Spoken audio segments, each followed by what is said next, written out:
नमस्कार दोस्तों, साहित्य समाधान के मंच से मैं डॉक्टर रीता गौड़ आपका हार्दिक स्वागत करती हूं, अभिनंदन करती हूं।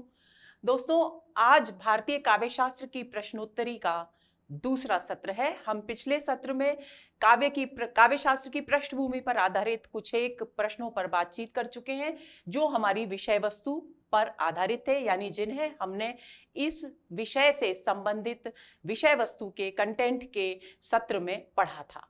आज के सत्र में हम काव्य शास्त्र के 3 बिंदुओं पर बात करने वाले हैं। वो 3 बिंदु हैं काव्य का स्वरूप, हेतु, लक्षण और प्रयोजन। परीक्षा में बहुत सारे प्रश्न पूछे जाते हैं इन पर आधारित। तो जो कंटेंट हमने पढ़ा है, जो विषय वस्तु हमने समझी है, हृदयंगम की है, उसी पर आधारित प्रश्न यहाँ पर हम करेंगे। तो चलिए शुरू करते हैं आज का सत्र। आज के सत्र का सबसे पहला प्रश्न है दोस्तों, भामह ने काव्य को किस रूप में परिभाषित किया? काव्य की परिभाषाएं हमने अपने सत्र में बहुत अच्छे तरीके से पढ़ी थी। संस्कृत की परिभाषाएं अक्सर परीक्षा में पूछी जाती हैं, नेट में भी पूछी जाती हैं, असिस्टेंट प्रोफेसर में भी पूछी जाती हैं। तो कुछ एक बातें ऐसी हैं, कुछ एक परिभाषाएं ऐसी हैं जिनको हमें ध्यान में रखना चाहिए। विकल्प है ए शब्दार्थौ सहितौ काव्यम, बी शरीरम तावदिष्टार्थ व्यवच्छिन्ना पदावली, काव्यम शब्दो अयम गुणालंकार संस्कृतयो शब्दार्थयो वर्तते, और डी ननु शब्दार्थो काव्यम। हमसे पूछा गया है कि भामह ने काव्य की क्या परिभाषा दी, भामह ने काव्य को किस रूप में परिभाषित किया, यानी भामह के अनुसार काव्य की परिभाषा क्या है। तो दोस्तों, ए विकल्प इस प्रश्न का सही उत्तर है। शब्दार्थौ सहितौ काव्यम, यानी शब्द और अर्थ के सहभाव से युक्त जो कृति होती है वही काव्य कहलाती है। यानी भामह ने शब्द और अर्थ के सहभाग को, सामंजस्य को अपने काव्य की परिभाषा में महत्व दिया। ये भामह की परिभाषा है। और ये बाकी की जो 3 परिभाषाएं दोस्तों, ये भी आपको स्मरण रखनी होंगी क्योंकि ये बहुत ही महत्वपूर्ण परिभाषाएं हैं। तो बी जो परिभाषा है, शरीरम तावदिष्टार्थ व्यवच्छिन्ना पदावली, ये दंडी की परिभाषा है। एक बार फिर हम इसके अर्थ को समझ लेते हैं। भामह ने शब्द और अर्थ के सहभाव को महत्व दिया और दंडी ने उस अभिव्यक्ति को महत्व दिया जो इच्छित अर्थ को, इष्टार्थ यानी इच्छित अर्थ की अभिव्यक्ति करती है। जो पदावली, वही काव्य का शरीर है, ये दंडी ने कहा। यानी इच्छित अर्थ की अभिव्यक्ति पर उन्होंने जोर दिया। उसके बाद काव्य शब्दों अयम गुणालंकार संस्कृतयो शब्दार्थयो वर्तते, ये वामन ने परिभाषा दी।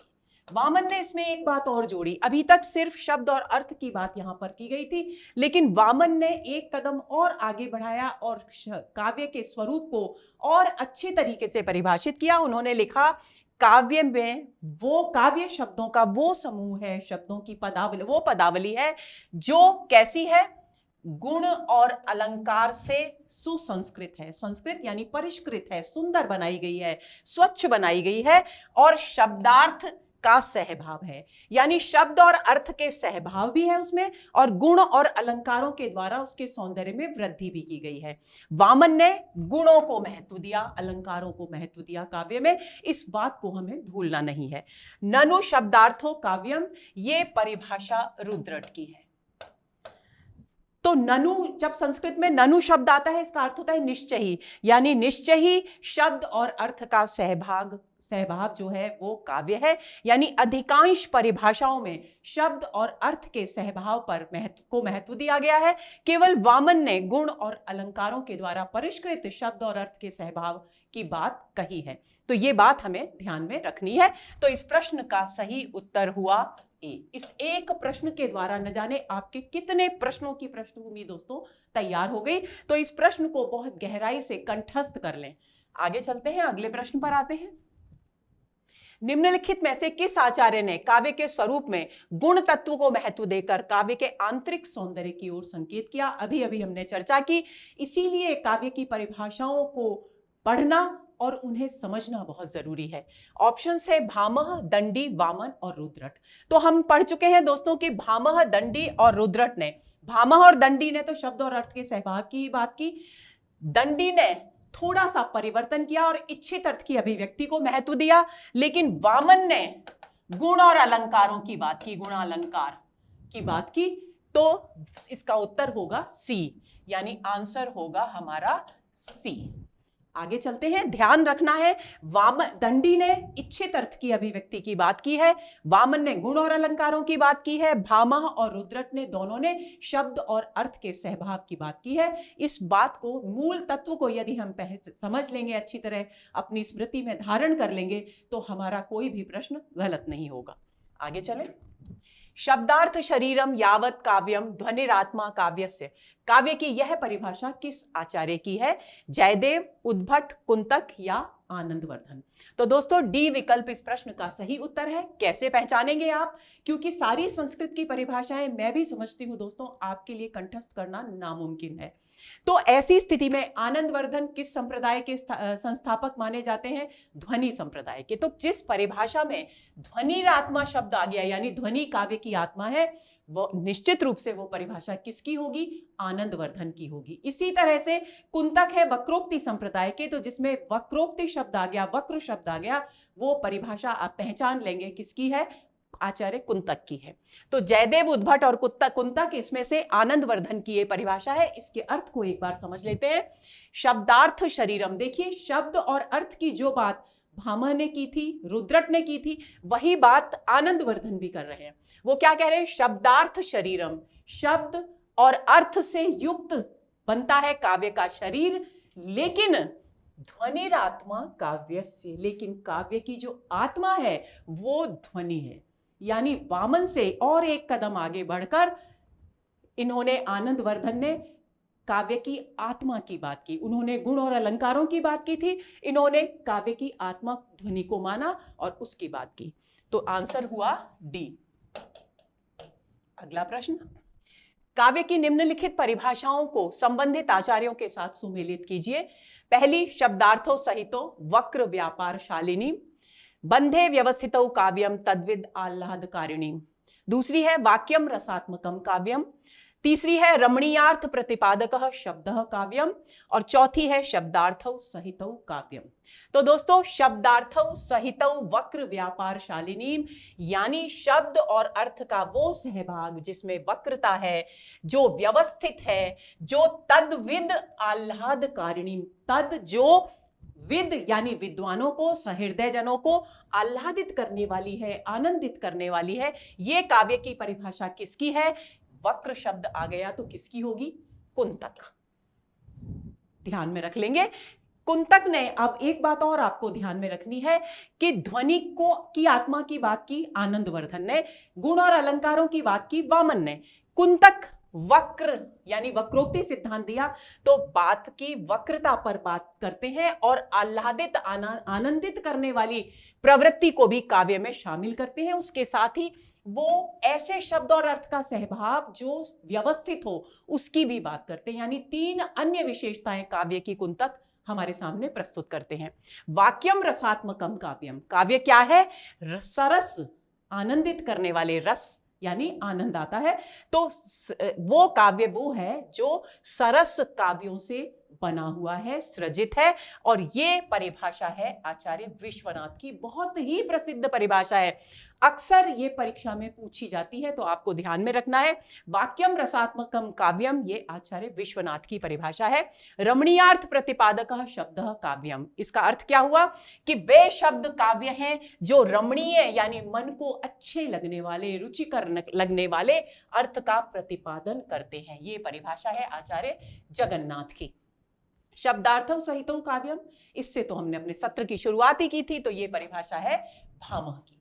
तो उम्मीद करती हूं दोस्तों कि आप एक एक शब्द, वक्रता जहां आ जाए वहां कुंतक है, ध्वनि आ जाए वहां आनंदवर्धन है, जहां रसात्मकता की बात आ जाए वहां विश्वनाथ है, जहां रमणीय अर्थ की बात आए वहां पंडित राज जगन्नाथ है, और ये तो आपको पता ही है। तो इस बात को आपको ध्यान में रखना है। अब देखते हैं, चलिए, हमारा उत्तर का क्रम होना चाहिए ए का तीसरा, और वाक्यम रसात्मकम चौथा, और पहला और दूसरा, तीसरा चौथा पहला और दूसरा, तीसरा चौथा पहला और दूसरा। सी विकल्प इस प्रश्न का सही उत्तर है।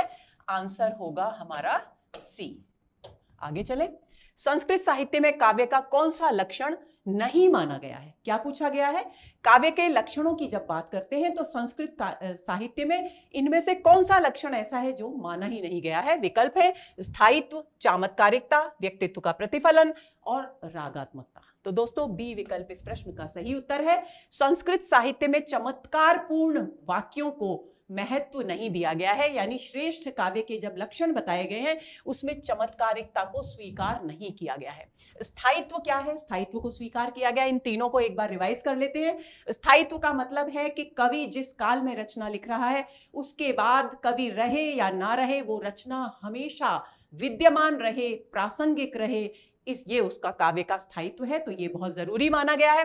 व्यक्तित्व का प्रतिफलन, यानी न केवल कवि के स्वयं के व्यक्तित्व प्रतिफलित हो बल्कि उस समय के परिवेश की अभिव्यक्ति हो, किस तरह का परिवेश, किस तरह की संस्कृति, किस तरह का लोक जीवन, उस सब का चित्रण वहां उसमें अभिव्यक्त हो, इसको भी स्वीकार किया गया है। और रागात्मकता यानी संवेदना का भाव, वो जो कि काव्य के लिए बहुत जरूरी है।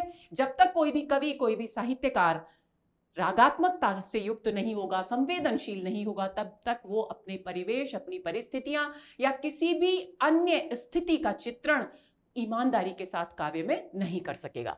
तो ये तीन लक्षण माने गए हैं, स्थायित्व, व्यक्तित्व का प्रतिफलन और रागात्मकता, चमत्कारिकता नहीं माना गया है। तो आंसर हुआ हमारा बी। अगला प्रश्न, संस्कृत साहित्य में काव्य के कितने तत्व माने गए हैं? 3, 5, 2 या 4? तो दोस्तों डी विकल्प इस प्रश्न का सही उत्तर है।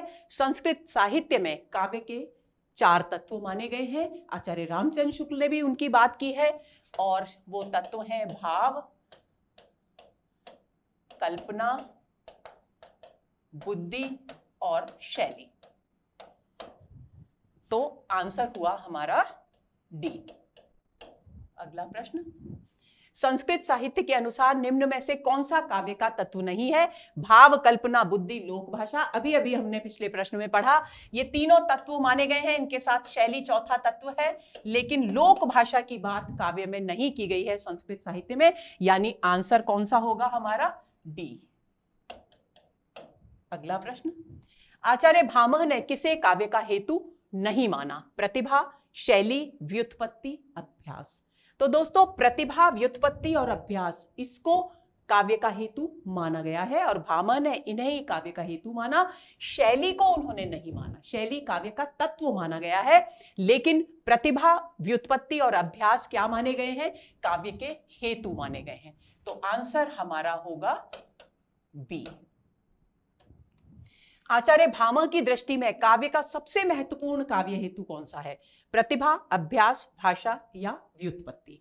तो दोस्तों ए विकल्प इस प्रश्न का सही उत्तर है। सबसे ज्यादा महत्व भामह ने काव्य के हेतुओं में किसे दिया? प्रतिभा को दिया। प्रतिभा, प्रतिभा का अर्थ क्या है? प्रतिभा का अर्थ है कवि में जन्मजात वो संस्कार जो उसे सृजन के लिए प्रेरित करते हैं। तो आंसर हुआ हमारा ए। दंडी के अनुसार काव्य के हेतु हैं। अभी हमने प्रतिभा, व्युत्पत्ति और अभ्यास भामह के अनुसार काव्य के हेतुओं पर बात की। अब हमको बात करनी है दंडी ने काव्य के हेतु किसे माना है? प्रतिभा, व्युत्पत्ति, अभ्यास, नैसर्गिकी प्रतिभा, निर्मल शास्त्र ज्ञान, अमंद अभियोग, शक्ति, व्युत्पत्ति और अभ्यास, शक्ति, निपुणता, लोकमत, व्युत्पत्ति, अभ्यास। तो दोस्तों प्रतिभा, व्युत्पत्ति, अभ्यास भामह के हैं, हम पढ़ चुके हैं। नैसर्गिकी प्रतिभा, निर्मल शास्त्र ज्ञान और अमंद अभियोग, ये दंडी के अनुसार काव्य के ये हेतु माने गए हैं। नैसर्गिकी प्रतिभा, जन्मजात प्रतिभा के लिए जिसको केवल प्रतिभा कहा भामह ने, दंडी ने उसे नैसर्गिकी प्रतिभा कहा और उन्होंने इस बात पर बल दिया कि प्रतिभा से उनका तात्पर्य संस्कार स्वरूप जन्मजात जो सृजन का गुण है, जो काव्य लेखन का गुण है, उसे ही वो प्रतिभा मानते हैं। निर्मल शास्त्र ज्ञान, निर्मल शास्त्र ज्ञान हुआ व्युत्पत्ति, यानी शास्त्रों का जैसा कुछ शास्त्रों में कहा गया है उसका ज्ञान किसी भी लेखक को होना चाहिए, ये काव्य का हेतु माना। जब तक ये नहीं होंगे तब तक नैसर्गिकी प्रतिभा अच्छे काव्य का सृजन नहीं कर सकेगी।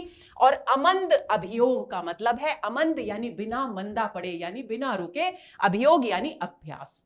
तो एक तरह से शब्द बदल गए हैं, लेकिन अर्थ लगभग वही है, थोड़ा बहुत फर्क है, लगभग वही है जो प्रतिभा, व्युत्पत्ति और अभ्यास में था। लेकिन आपको ध्यान रखना है कि दंडी के काव्य के हेतु क्या है, इन्हें कंठस्थ कर लेंगे।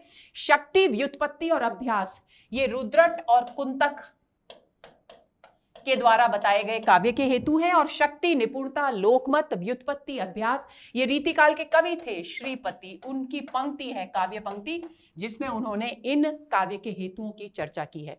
तो उत्तर हमारा क्या हुआ? उत्तर हुआ हमारा बी। अगला प्रश्न, किस विद्वान ने शक्ति, निपुणता, अभ्यास को काव्य का हेतु माना? रुद्रट, कुंतक, ए और बी दोनों, और मम्मट। ये प्रश्न दोस्तों खास तौर पर यहां पर शामिल किया गया है कुछ सोचकर। पहले हम पिछले प्रश्न पर एक बार वापस चलते हैं। देखिए, दंडी के अनुसार काव्य के हेतु हमने पढ़ लिए थे, और यहां पर सी विकल्प पर आप अपना ध्यान केंद्रित करेंगे। शक्ति, व्युत्पत्ति और अभ्यास ये हैं जिनके लिए मैंने आपको बताया कि रुद्रट और कुंतक इसके आचार्य हैं, जिन्होंने शक्ति, व्युत्पत्ति और अभ्यास को काव्य का हेतु माना। लेकिन प्रश्न में क्या पूछा गया है? शक्ति, व्युत्पत्ति और अभ्यास नहीं है, शक्ति, निपुणता और अभ्यास है। लेकिन विकल्प में भ्रमित करने के लिए रुद्रट और कुंतक दोनों के नाम दिए गए हैं, और ए और बी दोनों ये विकल्प भी दिया गया है। तो आपको ध्यान रखना है कि ये उत्तर नहीं है, उत्तर है मम्मट। अब आपको क्या ध्यान रखना है? रुद्रट और कुंतक ने काव्य के जो हेतु बताए उसमें और मम्मट के हेतुओं में केवल निपुणता का फर्क है। उन्होंने व्युत्पत्ति कहा, मम्मट ने निपुणता कहा। तो जहां पर निपुणता आएगा वहां आप मम्मट मानेंगे, बाकी रुद्रट और कुंतक मानेंगे।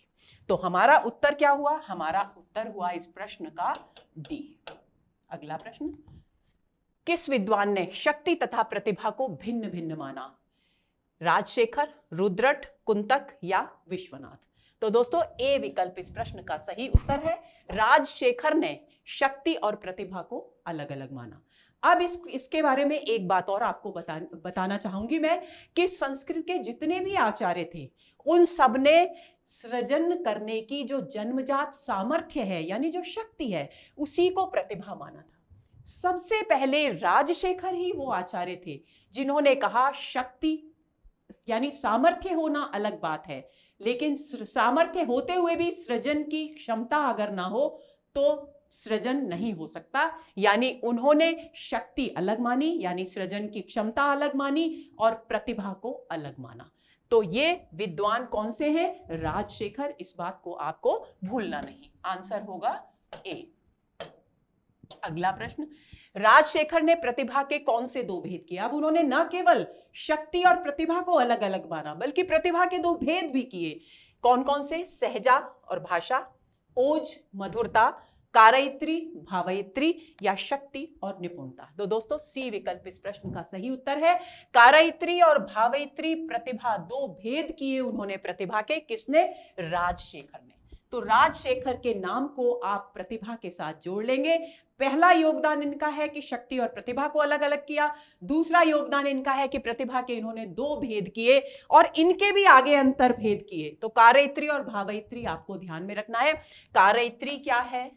कारयित्री है सृजन, कर्म करने की प्रतिभा, यानी काव्य का सृजन करने की जो प्रतिभा है वो कारयित्री है। भावयित्री प्रतिभा क्या है? भावों को हृदय में अनुभव करने की क्षमता। क्षमता या प्रतिभा।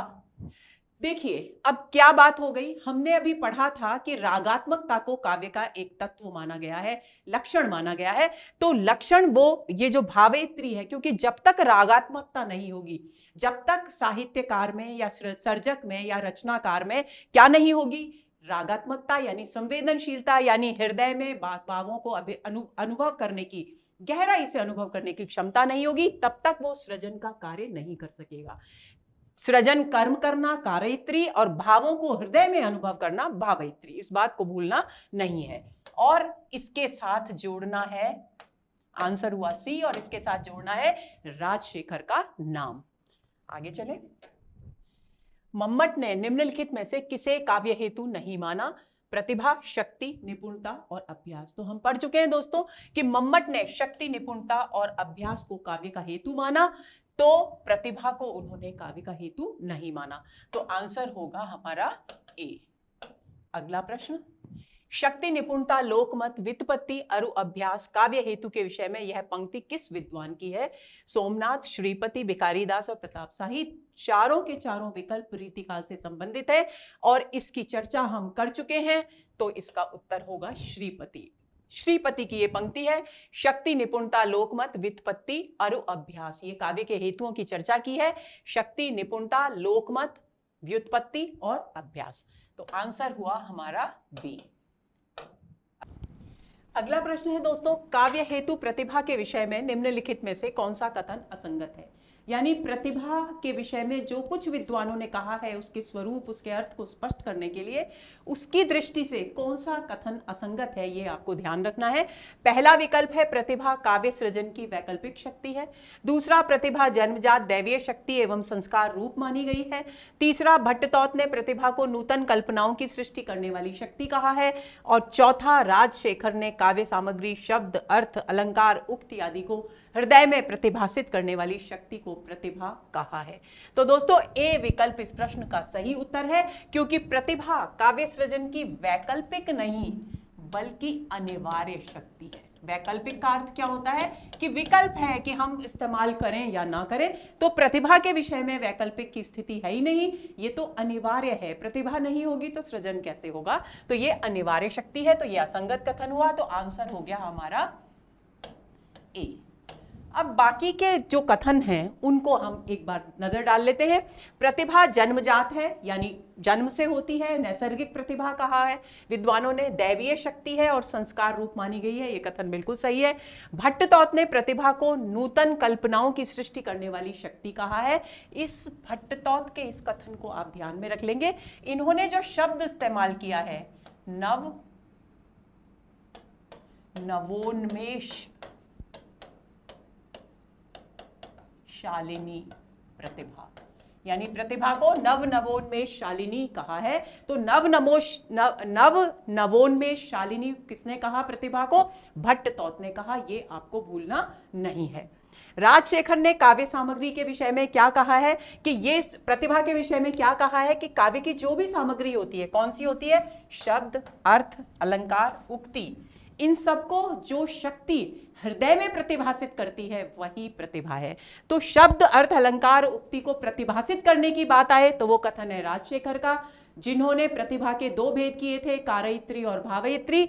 और जहां बात आए नवोन्मेष शालिनी शब्द का, तो भट्टतौत उसका आंसर है, ये आपको ध्यान में रखना है। तो इस प्रश्न का सही उत्तर होगा ए। आगे चलते हैं। व्युत्पत्ति से क्या अभिप्राय है? उत्पत्ति, विशिष्ट गुण, सृजनशीलता या बहुज्ञता। तो डी विकल्प इस प्रश्न का सही उत्तर है, बहुज्ञता यानी बहुत अधिक ज्ञानवान होना।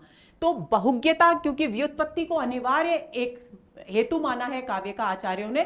तो क्यों माना है? क्योंकि उनका कहना है कि प्रतिभा यदि है लेकिन बहुज्ञ नहीं है, यानी शास्त्रों का ज्ञान उसे भरपूर नहीं है, तो ऐसी स्थिति में वो काव्य का सृजन अच्छी तरह से नहीं कर पाएगा, यानी ऐसा काव्य नहीं सृजित किया जा सकेगा जो लोकोपकारी हो। तो इसलिए बहुज्ञता, व्युत्पत्ति का एक शब्द में यदि अर्थ की बात करें तो वो है बहुज्ञता। आंसर होगा डी। आगे चलें। अभ्यास का अर्थ है काव्य रचना, चिंतन मनन, तर्क वितर्क या आलोचकीय दृष्टि। तो अभ्यास जो काव्य हेतु है उसका अर्थ है काव्य रचना। काव्य रचना का अभ्यास, यानी केवल प्रतिभा और व्युत्पत्ति से काम नहीं चलेगा, बल्कि अभ्यास भी करना होगा। जितना अभ्यास करेगा लेखक, रचनाकार, उतनी ही उत्कृष्ट काव्य कृति का सामर्थ्य उसमें विकसित होगा। क्योंकि कोई भी गुण हमें भले ही जन्मजात मिल जाए दोस्तों, लेकिन यदि हम उसे विकसित करने के लिए अभ्यास नहीं करते, प्रयास नहीं करते, तो वो हमारा जो गुण है वो दबा हुआ ही रह जाता है, सामने आ ही नहीं पाता। इसलिए अभ्यास का अर्थ हुआ काव्य रचना को लिखने का बार बार अभ्यास करना। तो ए विकल्प इस प्रश्न का सही उत्तर है। आगे चलें। काव्य प्रयोजन का क्या अर्थ है? काव्य सृजन के प्रेरक कारण, काव्य लेखन का उद्देश्य, दोनों या इनमें से कोई नहीं। तो काव्य प्रयोजन की जब हम बात करते हैं कि काव्य का प्रयोजन क्या है, तो काव्य सृजन की प्रेरक कारण कौन से हैं और काव्य लेखन का उद्देश्य क्या है, ये दोनों बातें शामिल होती हैं। यानी सी विकल्प इस प्रश्न का सही उत्तर है। आंसर हुआ हमारा सी। अगला प्रश्न, निम्नलिखित में से किस आचार्य ने काव्य प्रयोजन को दृष्ट तथा अदृष्ट नामक दो भागों में विभक्त किया? वामन, भरत मुनि, उद्भट या आनंदवर्धन? तो वामन ने, दोस्तों ए विकल्प इस प्रश्न का सही उत्तर है। वामन ने काव्य के प्रयोजन को दृष्ट प्रयोजन और अदृष्ट प्रयोजन नामक दो भागों में विभक्त किया। दृष्ट प्रयोजन जो दिखाई दे, यानी जो प्रत्यक्ष है, जो सबको दिखाई देता है वो प्रत्यक्ष है, और अदृष्ट जो दिखाई न दे।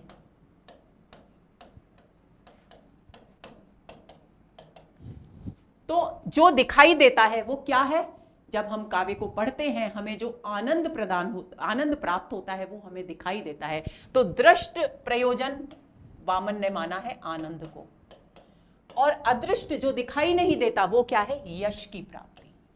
जब साहित्य सृजन से रचनाकार यश प्राप्त करता है तो वो अदृष्ट है, दिखाई नहीं देता, हम उसकी आकृति नहीं जानते, लेकिन यश होता है अदृष्ट प्रयोजन में स्वीकार किया है वामन ने। तो इस बात को आपको ध्यान में रखना है। दृष्ट और अदृष्ट किसके द्वारा बताए गए काव्य प्रयोजन है? वामन के द्वारा। आंसर हुआ ए।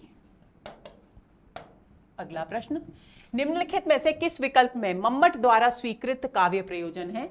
ए चतुर्वर्ग फल प्राप्ति। चतुर्वर्ग की जहां बात हो वहां धर्म, अर्थ, काम और मोक्ष की बात होती है, यह आपको ध्यान में रखना है। विलक्षण चमत्कार की अनुभूति, व्यवहार ज्ञान, पुरुषार्थ चतुष्टय, समस्त कलाओं में निपुणता, प्रीति और अखंड यश की प्राप्ति। सी विकल्प है यश, धन की प्राप्ति, व्यवहारिक ज्ञान, कल्याण, रोग का नाश, अलौकिक आनंद की अनुभूति और कांसा सम्मित उपदेश। तो दोस्तों सी विकल्प इस प्रश्न का सही उत्तर है। आंसर होगा हमारा सी। अनर्थ का उपशम, विपत्ति निवारण, रोग मुक्ति, अभिमत वर्ग की प्राप्ति, ये इसका उत्तर नहीं है, बल्कि सी विकल्प है। मम्मट ने इन्हीं बातों पर योग दिया है। मान लीजिए कोई ऐसा श्लोक आए जिसमें अंत में शब्द हो कांता सम्मितयो उपदेश, तो आपको पहचान लेना है कि ये श्लोक जो कि काव्य प्रयोजन से संबंधित है, ये श्लोक किसका है? आचार्य मम्मट का है, क्योंकि केवल आचार्य मम्मट ही वो आचार्य हैं जिन्होंने कांता सम्मित बात कही है। कांता सम्मित यानी कोई भी काव्य इस तरीके का होना चाहिए जो इतनी मधुर वाणी में उपदेश दे, जैसे कि पत्नी पति को उपदेश दिया करती है, जो कि पति को प्रीतिकर लगते हैं। तो जहां कांता सम्मित होने की बात हो, ये शब्द आए, वहां पर समझ लीजिए कि मम्मट का कथन है। आंसर होगा सी। आगे चलें। काव्य यशसे अर्थकृते व्यवहार विदे शिवेतर रक्षतये सद्यः पर निवृत्ते कांता समितयो उपदेश युजे। देखिए अभी अभी मैंने कहा कांता समित शब्द आए, यानी ये श्लोक किस आचार्य का है? मम्मट। आंख बंद करके आप मम्मट चुन लीजिए, इसका अर्थ समझ लेते हैं। देखिए पिछले प्रश्न पर आते हैं। हमने ये किया था यश, धन की प्राप्ति, व्यवहारिक ज्ञान। यश, अर्थ, धन। अर्थ का मतलब होता है धन की प्राप्ति। व्यवहार विदे, ये हो गया हमारा व्यवहारिक ज्ञान। शिवेतर लक्ष्य, कल्याण। कल्याण और रोग मुक्ति भी एक तरह का कल्याण है। सद्य पर निवृत्ते, आनंद की अनुभूति, तुरंत तत्काल आनंद की अनुभूति, और कांता समित उपदेश। ये आपको इसको ध्यान में रखना है। तो उत्तर हुआ इसका डी। अगले प्रश्न पर आते हैं। भरत मुनि के अनुसार काव्य का प्रयोजन क्या है? धर्म, यश, आयु, हित, बुद्धिवर्धन, लोकोपदेश। तो दोस्तों भरत मुनि के अनुसार ये सभी काव्य के प्रयोजन है। यानी धर्म के लिए काव्य का प्रयोजन, काव्य रचता है धर्म के उद्देश्य से, यश प्राप्ति के उद्देश्य से, आयुवर्धन क्योंकि आनंद देता है, हित लोक कल्याण के उद्देश्य से, बुद्धि में वृद्धि के लिए, और लोक को उपदेश देने के लिए। ये सारे के सारे भरत मुनि ने काव्य के प्रयोजन माने हैं। तो इस आंसर होगा इसका प्रश्न का डी। अगला प्रश्न, आधुनिक काल के किस आचार्य ने उपदेश को काव्य का प्रयोजन माना है? भारतेंदु हरिश्चंद्र, महावीर प्रसाद द्विवेदी, भिखारी दास या कुलपति मिश्र। तो दोस्तों जहां भी आधुनिक काल में उपदेश की बात आए वहां पर आप महावीर प्रसाद द्विवेदी विकल्प को ही चुनिएगा, क्योंकि आधुनिक काल में हिंदी साहित्य के इतिहास में ये एक ऐसे विद्वान हुए जिन्होंने काव्य में उपदेश और नैतिक मूल्यों को बल दिया।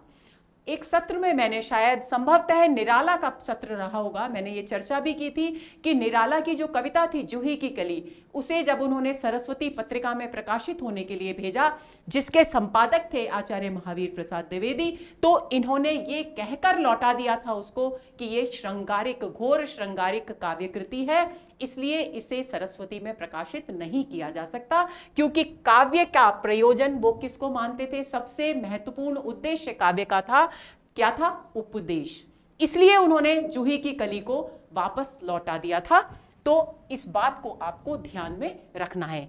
किसी भी विद्वान ने हिंदी साहित्य के आधुनिक काल में यदि उपदेश और नैतिक मूल्यों की स्थापना पर साहित्य में बल दिया है तो वो है आचार्य महावीर प्रसाद द्विवेदी। आंसर होगा बी। अगला प्रश्न, आचार्य रामचंद्र शुक्ल के अनुसार काव्य का प्रयोजन क्या है? आत्माभिव्यंजना, आत्मानुभूति, लोक मंगल की साधनावस्था की प्राप्ति या साहित्य सृष्टि। तो सी विकल्प इस प्रश्न का सही उत्तर है। आचार्य रामचंद्र शुक्ल ने दोस्तों एक निबंध भी लिखा है जिसका शीर्षक है लोक मंगल की साधनावस्था, और रामचरितमानस के माध्यम से उन्होंने ये स्पष्ट किया है कि लोक मंगल की साधनावस्था क्या है, तो उन्होंने इसी को काव्य का प्रयोजन माना है। तो आंसर होगा सी। अगला प्रश्न, निम्नलिखित में से किन विद्वानों ने आत्मानुभूति और आत्माभिव्यक्ति को काव्य का प्रयोजन माना है? डॉक्टर नगेंद्र, आचार्य नंदुलारे वाजपेयी, हजारी प्रसाद द्विवेदी, कुबेरनाथ रॉय, रामविलास शर्मा, डॉक्टर रामवर सिंह, प्रेमचंद और जयशंकर प्रसाद। तो दोस्तों ए विकल्प इस प्रश्न का सही उत्तर है। डॉक्टर नगेंद्र और आचार्य नंदुलारे वाजपेयी वे विद्वान हैं जो आत्मानुभूति यानी हृदय में संवेदनशीलता के कारण हृदय में किसी भी स्थिति को महसूस करना, गहराई से महसूस करना आत्मानुभूति, और आत्माभिव्यक्ति उसको उसी प्रभावशाली, जितनी प्रभावशाली ढंग से महसूस किया है उतने ही प्रभावशाली ढंग से अभिव्यक्त करना, ये काव्य का प्रयोजन मानते हैं डॉक्टर नगेंद्र और आचार्य नंदुलारे वाजपेयी। आंसर हुआ हमारा ए। निम्नलिखित में से किस पश्चिमी विद्वान ने काम वासना को साहित्य सृष्टि का मूल प्रयोजन माना है? एडलर, फ्रायड, युंग और वॉल्टर पेटर। तो दोस्तों फ्रायड का जो मनोविश्लेषण का सिद्धांत है उसमें सभी इच्छाओं के मूल में उन्होंने काम वासना को महत्व दिया है, तो साहित्य की सृष्टि का मूल प्रयोजन भी फ्रायड ने उसमें काम वासना को ही माना है। तो आंसर होगा हमारा बी। अगला प्रश्न, एडलर के अनुसार काव्य का प्रयोजन क्या है? प्रभुत्व कामना, आनंदानुभूति, हीन भावना की निवृत्ति, व्यक्तिगत आवश्यकताओं की अभिव्यक्ति। तो सी विकल्प इस प्रश्न का सही उत्तर है। एडलर भी मनोविश्लेषणवादी है, मनोविश्लेषणवाद के सिद्धांत को उन्होंने व्याख्यायित किया, लेकिन इनका मत फ्रायड से थोड़ा सा भिन्न था। उन्होंने काम वासना को माना सभी कार्यों के मूल में, इन्होंने हीन भावना की निवृत्ति को माना। हीन भावना की निवृत्ति को क्यों माना? क्योंकि एडलर का कहना था कि प्रत्येक व्यक्ति अपने जीवन में कोई ना कोई लक्ष्य, कोई ना कोई उद्देश्य निर्धारित करता है और उसकी स्थापना करने के लिए जीवन भर संघर्ष करता है, और यदि वो अपनी स्थापना के कार्य में यानी अपने व्यक्तित्व की स्थापना के कार्य में सफल नहीं हो पाता तो वो हीन भावना से ग्रस्त होता है, जिसके लिए अंग्रेजी में एक शब्द है इंफीरियोरिटी कॉम्प्लेक्स। तो उनका कहना है कि जो भी कार्य कोई करता है व्यक्ति, तो वो अपने आप को स्थापित करने के लिए करता है। यानी स्थापित क्यों करना चाहता है? क्योंकि वो अपने अंदर हीन भावना पनपने देना नहीं चाहता, हीन भावना से निवृत्त मुक्त रहना चाहता है। तो एडलर ने काव्य का प्रयोजन हीन भावना से निवृत्ति को माना। आंसर है सी। तो दोस्तों ये हुआ हमारा आज का सत्र। उम्मीद करती हूँ बहुत रोचक रहा होगा, और जो जितनी भी जटिल परिभाषाएं थी उनको सरल तरीके से मैंने भरपूर कोशिश की कि आपके मस्तिष्क में, हृदय में बैठ जाएं, आत्मानुभूति हो जाए आपको सारी परिभाषाओं की, ताकि सभी प्रश्नों के सही जवाब आप परीक्षा में दे सकें। अगले सत्र के इंतजार में रहिए, और सरप्राइज है कि सत्र किस विषय पर होगा। नमस्कार।